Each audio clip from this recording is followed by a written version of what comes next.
नमो अर्हन्ताणं नमो सिद्धाणं नमो आयर्याणं नमो वज्रायाणं नमो लोहे सवसाहुणम् मङ्गलं भगवान् वीरो मङ्गलं गौतमो गणी मङ्गलं कुन्दकुन्दाद्यो जैनधर्मोऽस्तु मङ्गलम् सर्वमङ्गलमाङ्गल्यं सर्वकल्याणकारिकम् प्रधानं सर्वधर्माणां जैनं जयतु शासनम् यस्य स्वयं स्वभावाप्तिरभावे कृष्णे कर्मणा तस्मै संज्ञानरूपाय नमोस्तु परमात्मने। इष्टोपदेश ग्रंथ की 45वें नंबर के श्लोक पे हमारी चर्चा चल रही।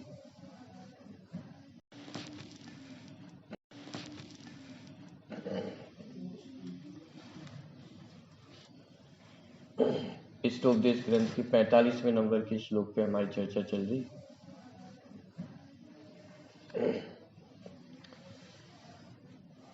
योगियों की कैसी दशा होती है, योगी कैसा विचार करते हैं, वह सारी चर्चा यहाँ पे विगत दिनों से चल रही। उसके अंतर्गत ये 45वें नंबर का श्लोक, जिसमें पर ही है वह दुख का कारण और आत्मा आत्मा ही है वह सुख का कारण।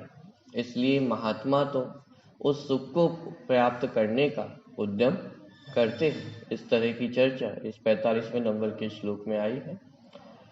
यहाँ से पाठ करते हैं। परः परस्ततो दुःखम् आत्मैवात्मा ततः सुखम् अतएव महात्मानस्तन्निमित्तं कृतोद्यमा।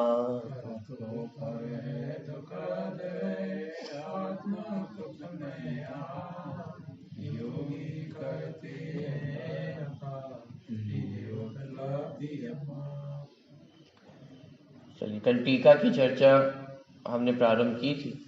एक बार पुनः शुरुआत से पढ़ते हुए फिर अपन आगे बढ़ते हैं। टीका पृष्ठ क्रमांक 107। पर अर्थात देहादिक पदार्थ पर ही है, क्योंकि उन्हें किसी भी प्रकार से अपना करना अशक्य है। कल इस पे हमने बहुत विस्तार से चर्चा की थी। क्यों अशक्य है? दो द्रव्यों के मध्य अत्यंता भाव है और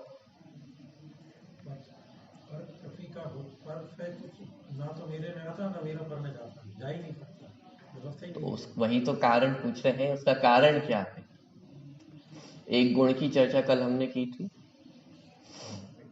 आत्मा में जीव में ज्ञान का अलग से गुण है और उद्गम में इसका अलग है। दोनों के गुणों का अंतर है। एक गुण दूसरे गुण में परिवर्तित हो जाए तो क्यों नहीं होता? अगुरु लघुत्व गुण। मतलब ये टेक्निकल शब्द जो है, कारण हमें वो ख्याल में आना चाहिए। एक द्रव्य दूसरे द्रव्य रूप क्यों नहीं होता?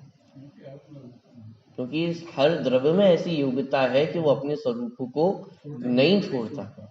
वो योग्यता का नाम है अगुरु लघुत्व गुण। माने प्रत्येक द्रव्य में अगुरु लघुत्व गुण, जिसके कारण वो द्रव्य का द्रव्यपना कायम रहता है। जीव जीव रहता है, पुद्गल पुद्गल रहता है।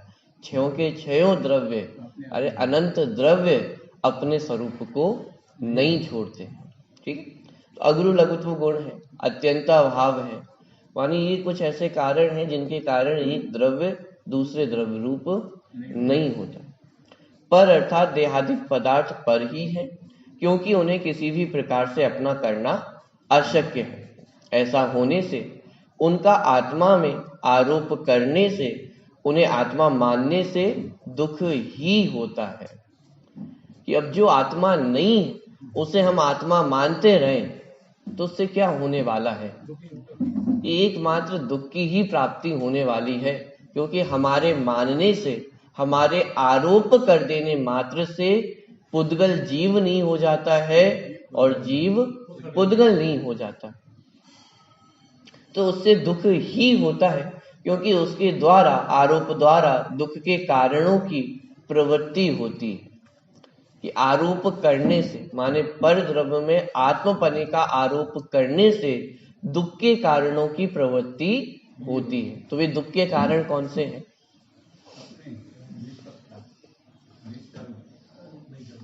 निज स्वरूप वो दुख का कारण है। आश्रव बंध, कि दुख के कारणों की प्रवृत्ति होती है, माने आश्रव बंध प्रारंभ होते हैं, माने मोह राग द्वेष प्रारंभ होता है। जो जैसा नहीं है उसको वैसा मानना, इसका ही नाम तो मिथ्यात्व है। तो दुख के कारणों की प्रवृत्ति होती है, कहने का तात्पर्य है कि मोह राग और द्वेष खड़ा होता है। ठीक है। तथा आत्मा आत्मा ही है, क्योंकि वह कभी भी देहादि रूप नहीं होता, देहादि रूप ग्रहण नहीं करता। ऐसा होने से उससे सुख होता है, क्योंकि वह दुख के कारणों का अविषय है। कि आत्मा आत्मा ही रहता है, वह कभी शरीर रूप परिवर्तित नहीं होता है। ऐसा होने से उसमें सुख होता है, क्योंकि वह दुख के कारणों का, दुख के कारणों का अविषय है। माने आत्मा में दुख का साधन है ही नहीं। कहने का तात्पर्य क्या? कि आत्मा तो सुख का ही कारण है, सुख स्वरूप है और सुख का कारण है। उसमें दुख के कारणों की सत्ता नहीं है, अस्तित्व नहीं। तो मैं आत्मा हूं और उस आत्मपने की स्वीकृति हो तो उससे सुख की ही प्राप्ति होती है, क्योंकि आत्मा दुख के कारणों का अविषय है, तो उसका विषय ही नहीं है।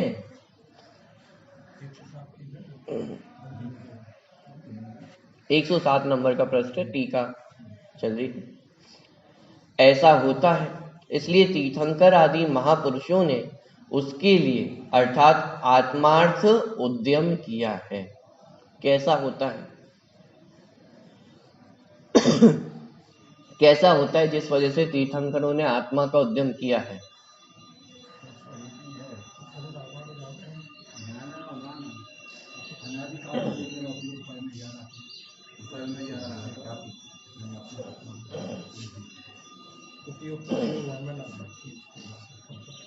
कि पर है उससे दुख होता है, स्व स्व है उसमें सुख होता है। दूसरी बात, पर को स्व किया नहीं जा सकता है, स्व को पर किया नहीं जा सकता है। ऐसा होने से तीर्थंकर आदि महापुरुषों ने आत्मा का उद्यम किया है, क्योंकि अब विकल्प करने की कहीं गुंजाइश शेष नहीं रही ना।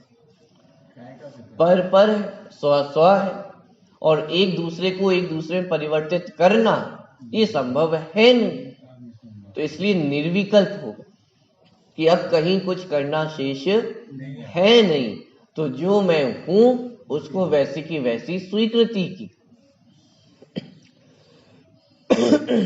ऐसा होता है, इसलिए तीर्थंकर आदि महापुरुषों ने उसके लिए अर्थात आत्मार्थ उद्यम किया है, अर्थात शास्त्र विहित तपों के अनुष्ठान में, आचरण में अभियोगकृत प्रयत्न बने। ये जो शास्त्रों में आत्मा को प्राप्त करने के उपाय बताए, वे सभी उपाय उन्होंने अपने जीवन में किए। क्यों किए हैं? क्योंकि सुखी होने का एकमात्र यही उपाय है, अन्यत्र और कोई उपाय नहीं। देखिए भावार्थ, शरीर, स्त्री, पुत्र, मित्र आदि आत्मा से भिन्न पर पदार्थ है। क्या क्या लिस्ट गिनाए? शरीर कि सबसे पहले तो जो सबसे हमारे नजदीक है, कि ऐसा वो शरीर कि वो क्या है? कि पर पदार्थ है। पर पदार्थ है माने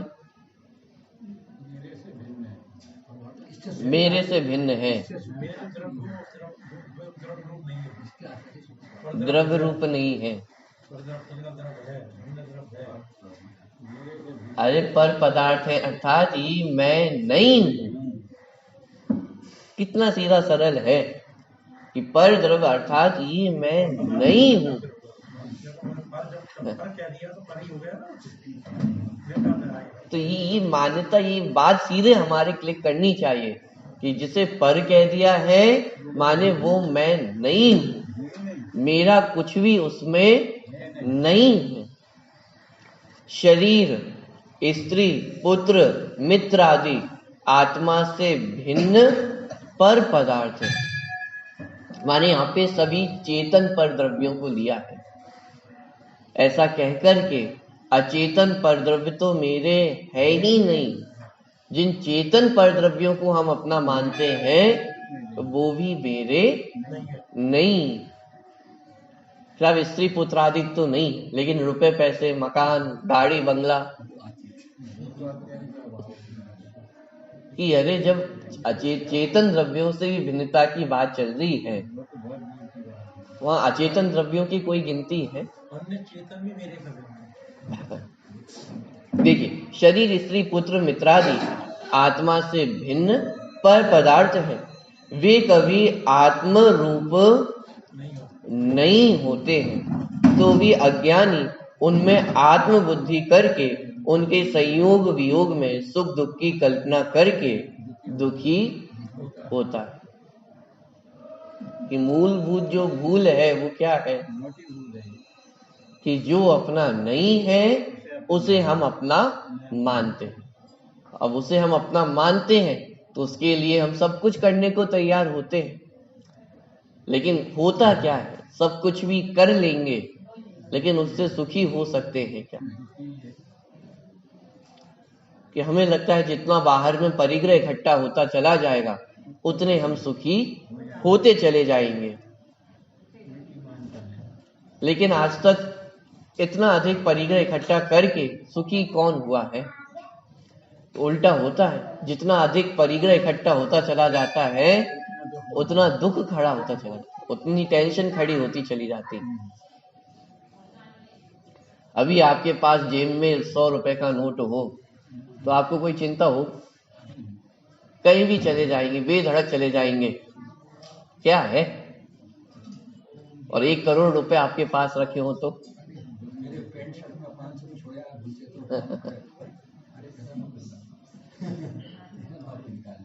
जितना परिग्रह बढ़ा उतना दुख कम हुआ या उतनी टेंशन और बढ़ी? इसी ग्रंथ में पहले हमने श्लोक पढ़ के आए, दुरर्जेन सुरक्षेण नस्वरेण दुखादीन। ये धन संपत्ति बाई वैभव दुरर्जेन के अर्जन करने में भी दुख है, और जब प्राप्त हो जाता है कि उसकी सुरक्षा का दुख। कि कितना दुख है उसकी सुरक्षा में कि आप कहीं घूमने जाना चाहो तो जा सकते कि नहीं साहब, घर में अभी सामान रखा हुआ है, जा नहीं सकते। किसी ना किसी को तो घर पे रुकना पड़ता, घर की भी तो संभाल आवश्यक है। तो उसकी सुरक्षा में आप सुखी हुए हो या उसके गुलाम बने हो? कि अर्जन करने में, प्राप्त करने में दुख, उसकी सुरक्षा में दुख, और नाश हो जाए तो भी दुख। आगामी काल में जो पाप बंधन हो रहा है और उसका जो उदय आएगा वो तो दुख रूप है ही। लेकिन उस बात को एक तरफ रख भी दे तो बाहर में जो प्रकट हमें दिखाई दे रहा है तो उसमें भी सुख कहां पर है? प्राप्त करने से पहले दुख है, प्राप्त होने पर दुख है, और प्राप्त होके छूट जाए तो भी तो महादुख ही है। कि जिस बाह्य संपत्ति से, वैभव से हम सुख को मानते हैं उससे सुख प्राप्त कहाँ होता है? बहुत बार लोगों को ऐसे कहते सुना है कि भाई हमारे बाप दादा के समय में इतना सब कुछ थोड़ी ना था, 2 वक्त की भी रोटी खाने की, 2 वक्त का भोजन भी हो जाए, ये बहुत बड़ी बात होती थी। तो उस समय सुख था या दुख था? कि साहब दुख था उस समय। तो फिर आज सब कुछ हमें प्राप्त हो गया है, तो फिर आज सुखी हो या दुखी हो? साहब एक समय तो कुछ भी नहीं था कि तब दुखी थे, और आज सब कुछ है, तो फिर आज सुखी है या दुखी?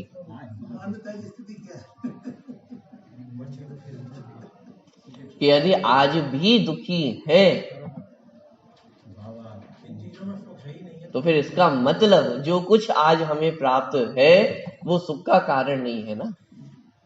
इस सुख का कारण तो कुछ और है कि जिसकी प्राप्ति अभी भी नहीं हुई है, जिसकी प्राप्ति आज से 50 साल पहले भी नहीं थी, और आज बहुत कुछ प्राप्त होने के बाद भी कि कुछ ऐसा प्राप्त नहीं हुआ है जिससे अभी भी हमें सुख की प्राप्ति नहीं हुई।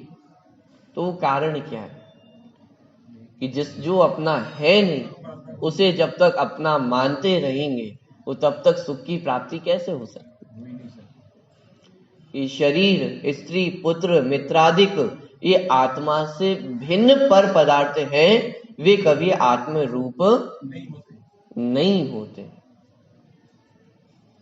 कि साहब ये बात तो ठीक है, ये बात समझ में भी आ जाती है, और हम अपने लिए थोड़ी ना कमाते हैं, ये तो परिवार के लिए करते हैं। तो मैं आपसे पूछता हूं, सचमुच परिवार के लिए करते हैं? साहब ये तो अगले जन्म में ले जाने की व्यवस्था नहीं है, इसलिए हमारे सामने बहाना खड़ा है कि ये परिवार के लिए करते हैं। यदि आप लोगों के पास सुविधा हो जाए कि इस भव का अगले भव में ले जा सके, ऐसी कुछ टेक्नोलॉजी आ जाए कि इस भव में जो आपने कमाई की है वो अगले भव में साथ चली जाए, तो आप में से कितने लोग छोड़ के जाएंगे?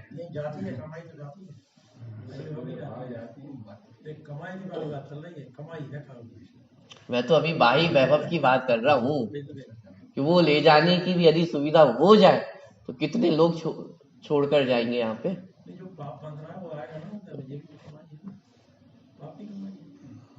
ये जो हमारा तर्क है कि हम अपने लिए नहीं करते हैं,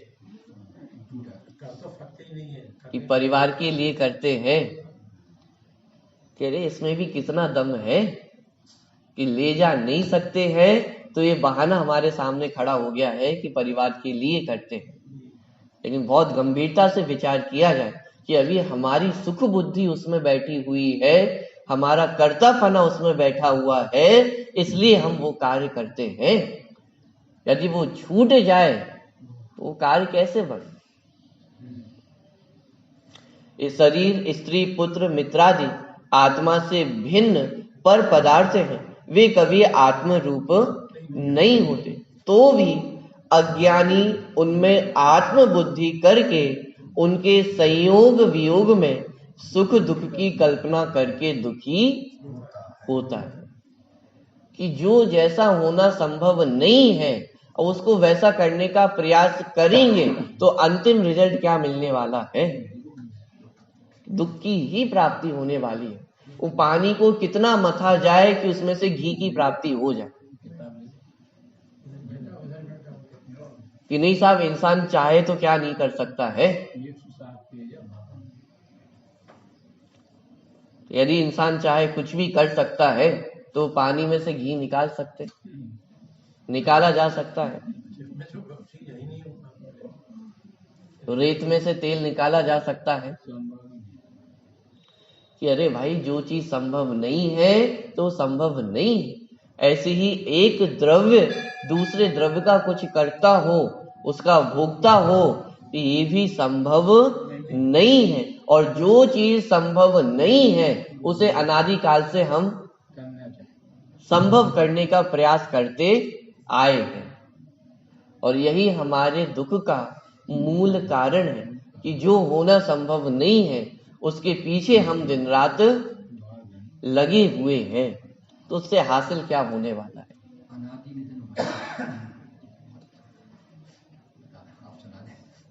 तो अनादि निरंतर वस्तुओं का परिणमन वो पूर्णतया स्वतंत्र है। एक एक द्रव्य का परिणमन वो किसी के अधीन नहीं है। तो महावीर भगवान उनका समवसरण लग गया है, लोग आके बैठे हुए हैं, लेकिन वाणी खिड़ी उनकी।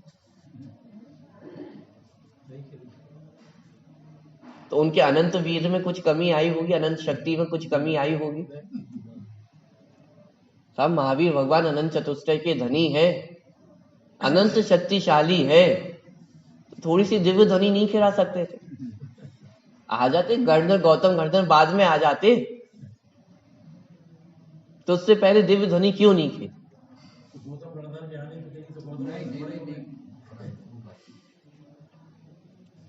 कि विचार करके देखो, एक एक द्रव्य का वो परिणमन वो पूर्णतया स्वतंत्र है। वो दिव्य ध्वनि उस काल में ही खिलनी थी तो अपने काल में ही खिली, ना उससे पहले ना उसके बाद। तो फिर महानता किसमें है? जो तीर्थंकर महापुरुष कहे हैं, तो तीर्थंकर महापुरुष क्यों है?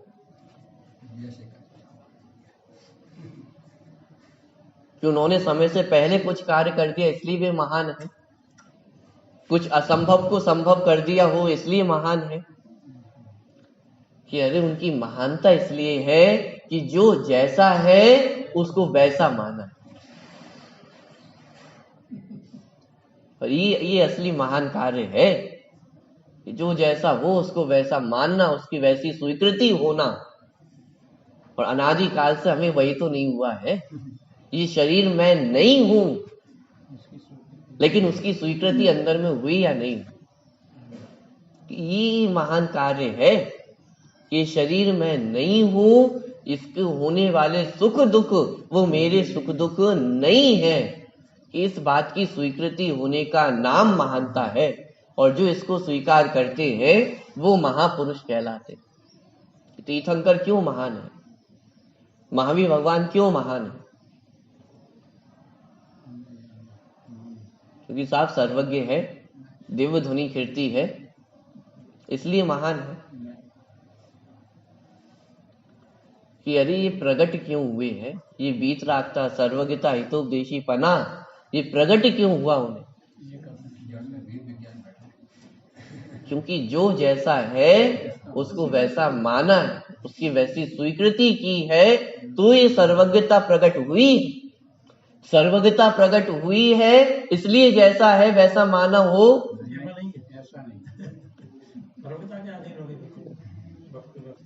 विचार तो करके देख कि शरीर, स्त्री, पुत्र, मित्रादि आत्मा से भिन्न पर पदार्थ हैं, वे कभी आत्म रूप नहीं होते, तो भी अज्ञानी उनमें आत्म बुद्धि करके उनके संयोग वियोग में सुख दुख की कल्पना करके दुखी होता है। क्या शब्द का प्रयोग किया?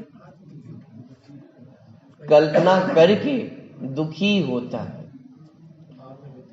माने बाहर कुछ नहीं हुआ है, जो कुछ हुआ है वो अपने अंदर में ही, हमारी कल्पना मात्र ही तो है।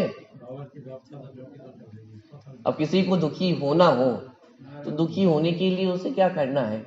बैठा हुआ है और मन में सोच लिया कि नहीं मुझे ऐसा चाहिए, ऐसा चाहिए, मेरे पास इतने रुपए होने चाहिए, मेरे पास ऐसा होना चाहिए। अब ये मन में कल्पनाएं कर ली, अब वो कल्पनाएं पूरी हुई नहीं तो क्या होता है? क्या करना पड़ा दुखी होने के लिए? कि बैठे बैठे दुखी हो कि साहब आज बारिश हो जाए तो बहुत मजा आ जाएगा, और बारिश नहीं हुई तो सब मेरे पास 1 करोड़ रुपए मिल जाए बस, और कुछ नहीं चाहिए, तो उससे मैं सुखी हो जाऊंगा।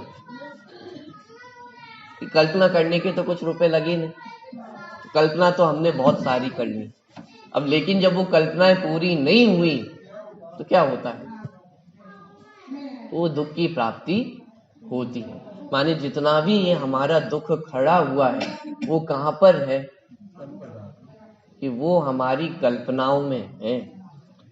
जो उस कल्पनाओं में ही तो हमने अपना माना है। और कल्पनाओं में ही तो हमारी कल्पनाएं पूरी नहीं होती हैं, तो वो दुख कहाँ खड़ा होता है?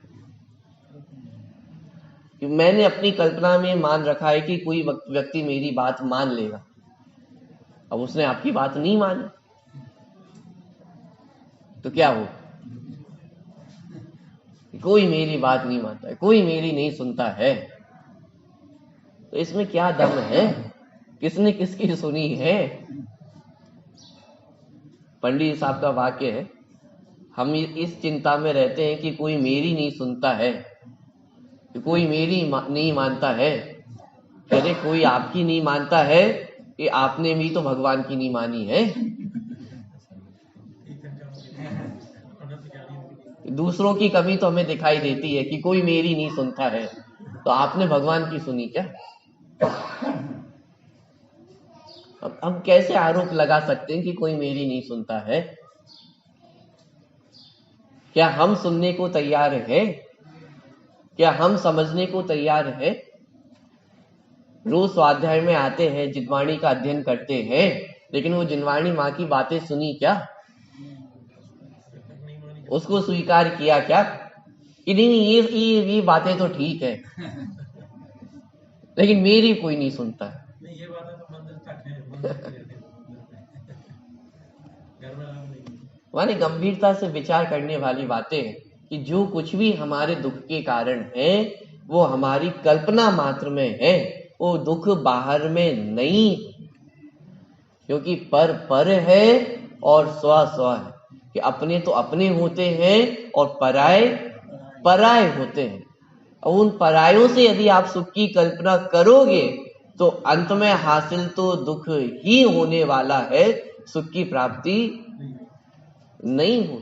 जो अपना नहीं है वो आपको सुख देने में समर्थ नहीं है, सामने वाले में सामर्थ्य नहीं है और अपने में वो योग्यता नहीं है कि सामने से सुख को ग्रहण कर ले। दोनों ही बातें हैं। तो सुख मिले कैसे बाहर से? क्यों सुख अपने अंदर में है और उसका लक्ष्य किया जाए तो वो सुख की प्राप्ति हो सकती है। इसके अलावा अन्य जगत में और कोई भी सुखी होने का उपाय नहीं। देखिए, वे कभी आत्म रूप नहीं होते तो भी अज्ञानी उनमें आत्म बुद्धि करके उनके संयोग वियोग में सुख दुख की कल्पना करके दुखी होता है। संयोगी पदार्थों का नियम से वियोग होता है, इसीलिए संयोगी शरीर आदि पर पदार्थों के प्रति होने वाला अनुराग वह दुख का कारण है। क्यों दुख का कारण है? कि चलो जिसको हमने अपना माना है वो हमारे साथ टिका रहे तो भी कदाचित सुख की प्राप्ति हो जाए। चलो आज नहीं तो 10 साल बाद, 50 साल बाद कभी तो सुख की प्राप्ति हो जाएगी, लेकिन वो वस्तु टिकने वाली है क्या? ये शरीर का साथ वो कितने दिनों के लिए है? बाहर में सगे संबंधियों का साथ वो कितने समय के लिए है? इस भव में वो किसी को हम सगा संबंधी कहते हैं, अगले भव में हो सकता है जिससे हम अपना शत्रु मानते हो वो आपका सगा संबंधी निकले। इसमें कोई आश्चर्य है? और जिन्हें आज हम सगे संबंधी मानते हैं वो अगले भव में आपके शत्रु बन जाए तो इसमें क्या दम है? ऐसा नाम तो होना चाहिए, नाम में तो दम होता है। चलो कुछ भी नहीं रहेगा लेकिन नाम तो रहता है, वो नाम के लिए तो प्रयास होने चाहिए। वो नाम भी किसका रहने वाला है? कि बुरे लोगों का तो छोड़िए, अच्छे लोगों का नाम भी इस इतिहास में अमर रहता है क्या? महावीर भगवान का नाम अमर रहेगा? आपको पिछली 24 के एक भी तीर्थंकर का नाम याद है?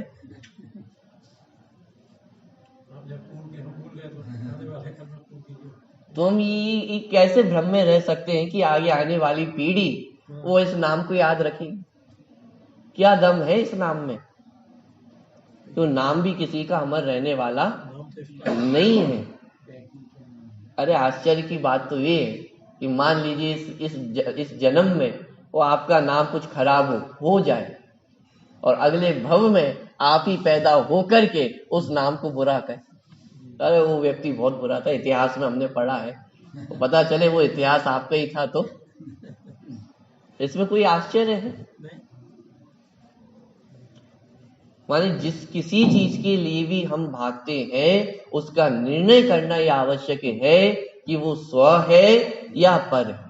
यदि पर है तो वो मेरे सुख का कारण नहीं है, यदि सुख का कारण नहीं है तो दुख का कारण भी नहीं। थोड़ा सा पॉइंट बदल दिया कि अभी तो यहाँ पे दुख की बात चल रही है, वो दुख के कारण, कि अरे वे पर पदार्थ दुख के कारण नहीं है, उनमें आत्मबुद्धि करना, उन्हें अपना मानना, उनका कर्ता भोक्ता बनना, ये दुख का कारण है। बाहर में रुपए पैसों का होना या नहीं होना ये सुख दुख का कारण नहीं है, उनमें आत्मबुद्धि करना ये दुख का कारण है। बात ख्याल में आ रही कि अज्ञानी उनमें आत्मबुद्धि करके उनके संयोग और वियोग में सुख दुख की कल्पना करता है। जैसा मैंने मन में सोचा और वैसा मिल जाए तो वो सुख की कल्पना हो जाती है कि अरे अब मैं सुखी हो गया हूं, कि आज मैंने सोचा था कि बढ़िया रसगुल्ले खाने को मिले और आज मम्मी ने वही रस बना दिया, कि अरे मैंने सोचा था और वही मिल गया, अरे आज तो आनंद आ गया। और आपने सोचा रसगुल्ले का और बनी करेले की सब्जी, तो दुखी हो। तो ये दुख कहां पे हो? ये दुख हमारी कल्पनाओं में तो है। ये दुख बाहर है या अंदर में है? वो कल्पनाएं किसने की थी? वो सुख की बुद्धि कि इससे मैं सुखी होऊंगा और इससे मैं दुखी होऊंगा, ये बुद्धि की किसने? कि बुद्धि तो हमने की है ना। वो करेले ने आकर क्या किया, वो रसगुल्ले ने आकर क्या किया है? उसकी सुख बुद्धि हमने की है, तो दुखी कौन हुआ? स्वयं ही तो दुखी हुए हैं। वो रसगुल्ले का क्या बिगड़ा है, वो करेले का क्या बिगड़ा है? कि जो बिगड़ा है वो हमारे अंदर भी। तो उनके संयोग वियोग में सुख दुख की कल्पना करके दुखी होता है। संयोगी पदार्थों का नियम से वियोग होता है, इसीलिए संयोगी शरीर आदि पर पदार्थों के प्रति होने वाला अनुराग वह दुख का ही कारण है। कि जो संयोगी पदार्थ है वो तो नियम से अपनी एक्सपायरी लेकर आए,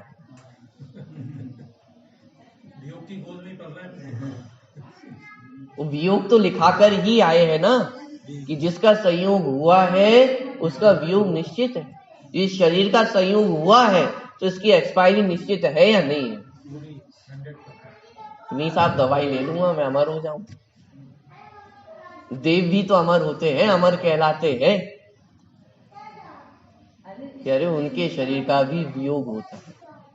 इस जगत में ऐसा कोई अमृत नहीं है कि वो संयोग को परमानेंट कर दे।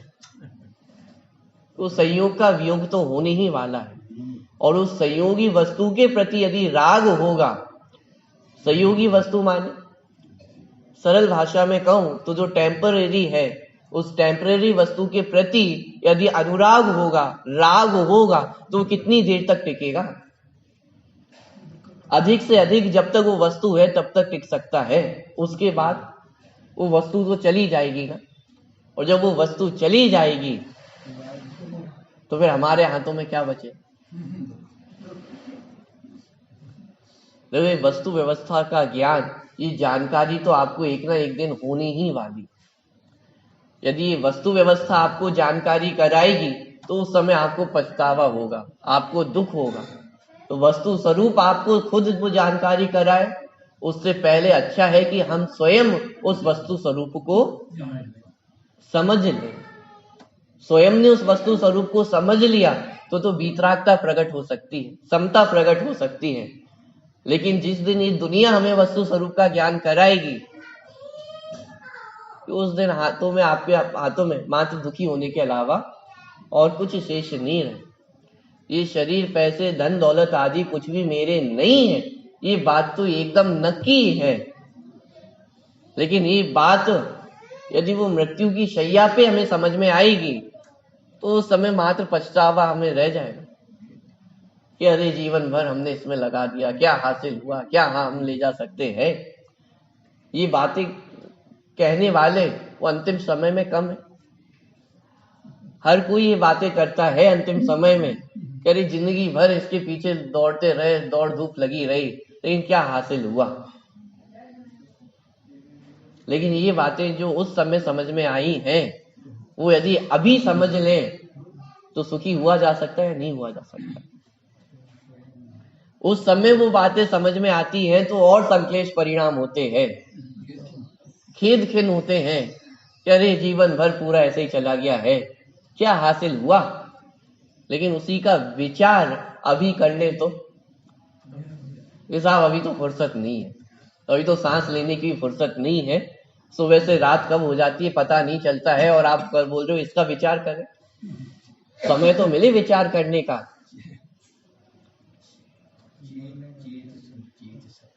कि समय नहीं है, समय नहीं है, ऐसे करते करते अनादि काल से आज तक अनंत काल बीत गया है। इंदौर में कहा था डॉक्टर साहब कि समाधि मरण नहीं है, समाधि आनंद है। ये जीवन है, ये कोई अंतिम समय में करने वाला कार्य नहीं है, ये जीवन भर करने वाला कार्य है। ये जीवन भर यदि आनंदमय होगा तो अंतिम समय भी आनंदमय होगा। ये कोई जादू टोना थोड़ी ना है कि जिंदगी भर तो दुखी रहे और अंतिम समय में सुखी हो जाएंगे। तो जीवन भर की आराधना है, ये जीवन भर का पुरुषार्थ है जो अंतिम समय में काम आता है। देखिए, इसीलिए संयोगी शरीर आदि पर पदार्थों के प्रति होने वाला अनुराग वह दुख का कारण है। आत्मा आत्मा ही है, वह कभी देहादि रूप नहीं होता, इसीलिए वह दुख का कारण नहीं अपितु सुख रूप है। इसलिए तीर्थंकर आदि महापुरुषों ने आत्म स्वरूप में स्थिर होने के लिए निश्चय तप द्वारा उद्यम किया है। और कितनी बढ़िया बात है कि अनादि काल से वो आत्मा शरीर के साथ रहता हुआ आया है, लेकिन फिर भी शरीर शरीर है और आत्मा आत्मा है, इस बात को जानकर के वो आनंदित हो जाए। नहीं साहब मैं बहुत कुरूप हूं, बहुत गरीब हूं, मुझ में ज्ञान नहीं है, मुझ में ये कमी है, गुस्सा आ जाता है, बहुत बेकार हूं। क्या जिनवाणी कह रही कि अरे तब भी आत्मा तो आत्मा ही रहा ना, चाहे निगोद में चले गया हो, चाहे त्रियंच में चले गया हो, चाहे नरक में चले गया हो, तो भी आत्मा तो नरक में भी सम्यक दृष्टि होते हैं या नहीं होते। और त्रियंच गति में भी असंख्यात जीव सम्यक दृष्टि है, पंचम गुण स्थान वर्ती है। ये कैसे है कि पर तो पर है और आत्मा आत्मा है। वो आत्मा किसी भी दशा में हो, किसी भी अवस्था में हो, वो आत्मा आत्मा ही रहता है। इस बात को जानकर के वो प्रफुल्लित तो हो कि बहुत वृद्ध अवस्था हो गई है, आंखों से कुछ दिखाई नहीं देता है, कानों से सुनाई नहीं देता है, मंदिर आने की भी सामर्थ्य नहीं है, तो भी यहाँ पे क्या कह रहे हैं कि आत्मा तो आत्मा ही है, उसमें कितनी कमी आई है। अरे उसमें तो रंज मात्र भी कमी नहीं आई है, तो उस बात को जान करके प्रफुल्लित हो। साहब गाथाएं याद नहीं होती है, अब जो याद था वो भी विस्मृत होने लगा है, भूलने लगे हैं, तो भी आत्मा तो आत्मा ही है। वो गाथा कदाचित विस्मृत हो भी जाए, कदाचित बोलते बोलते आपको कुछ याद ना भी आए, तो भी वो आत्मा में कितनी कमी आई। तो कह रहे हैं इस बात को जान करके आनंदित हो, प्रफुल्लित हो कि आत्मा किसी भी अवस्था में हो, किसी भी दशा में हो। साहब भोजन करने को नहीं मिला, सुबह से भूखे हैं, तो भी आत्मा तो कि साहब ये आत्मा की बातें भरे पेट ही समझ में आती है, खाली पेट थोड़ी ना समझ में आती है। तो खाली पेट में भी आत्मा तो आत्मा ही। यदि ऐसा ना हो तो आदिनाथ मुनिराज वो सुखी कैसे होते? 6 महीने तो उन्होंने तप किया, लेकिन 6 महीने तो आहार नहीं मिला ना। 6 महीने तो वो आहार के लिए जाते थे और आहार नहीं मिलता था, तो वो सुखी कैसे है? ऐसा थोड़ी ना कि मुनिराज हैं, तीर्थंकर है तो क्षुधा की वेदना नहीं होती है। परिचय तो है ना, 22 परिचयों में तो वो परिचय है, तो वेदना तो होती है। जैसी भूख आपको लगती है वैसी भूख उन्हें भी लगती है, लेकिन वे उसमें दुखी नहीं होते। क्यों दुखी नहीं होते? क्योंकि उस समय भी आत्मा तो आत्मा ही है और शरीर शरीर ही है। शरीर ने आत्मा में प्रवेश नहीं किया, आत्मा ने शरीर में प्रवेश नहीं किया है। बस ये बात जानकर के प्रफुल्लित होने का नाम जैन धर्म है, उसको जानने का नाम सम्यक दर्शन है। वो शेर की पर्याय में वो मांस भक्षण कर रहा था एक समय पहले, वो मुनिराज आए, उपदेश ग्रहण किया और सम्यक दर्शन की प्राप्ति हो गई। ऐसे कैसे सम्यक दर्शन हो गया? कि उसका उत्तर कि उस समय भी आत्मा तो आत्मा ही। नरक में मार काट मची है, एक दूसरे के पीछे भाग रहे हैं, लेकिन उसमें भी अंतर में सुख की वो धारा बह रही है। वो सम्यक दर्शन है कि कैसे है कि उस समय भी आत्मा तो आत्मा ही। अब इस तरह से विचार करो तो उसका आनंद आए। ये दूसरों के विचार करने के लिए नहीं है, ये अपने लिए विचार करने की बातें हैं। आपके जीवन में भी प्रतिकूल परिस्थितियां बनती हैं, लेकिन उस समय भी ये विचार आए कि अरे मैं तो मैं ही हूं, आत्मा तो आत्मा ही।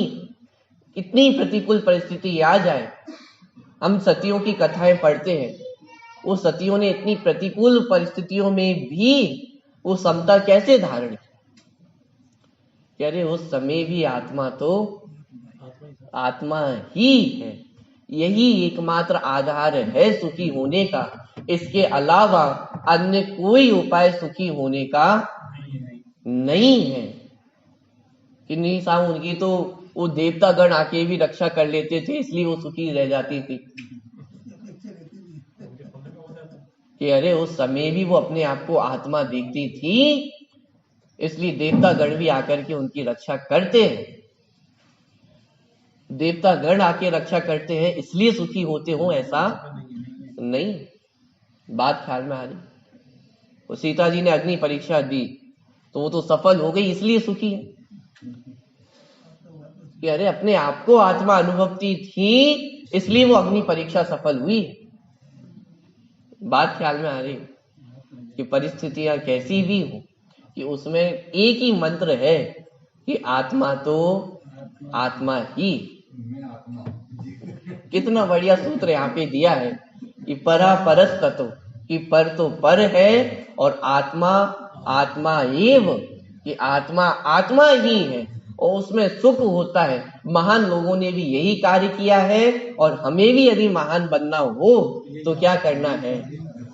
कि आत्मा तो आत्मा ही है। चलिए।